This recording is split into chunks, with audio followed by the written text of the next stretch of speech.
കേരളത്തിൽ നിന്ന് PK കൃഷ്ണദാസിനെ മൂന്നാം മോദി സർക്കാരിൽ മന്ത്രിസ്ഥാനത്തേക്ക് പരിഗണിക്കുന്നതായി സൂചന.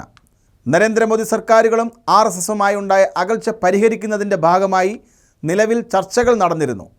RSSനെയും അതിൽ നിന്ന് വന്ന നേതാക്കളെയും മോദി സർക്കാരുകൾ പരിഗണിച്ചില്ലെന്നും ഒതുക്കുകയായിരുന്നുവെന്നുമുള്ള പരാതി ശക്തമായിരുന്നു.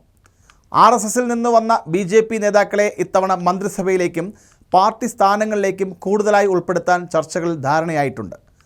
ഇതിൻ്റെ അടിസ്ഥാനത്തിൽ കേരളത്തിൽ നിന്നും പ്രധാനമായും 3 നേതാക്കളെയാണ് കേന്ദ്രം പരിഗണിക്കുന്നത്.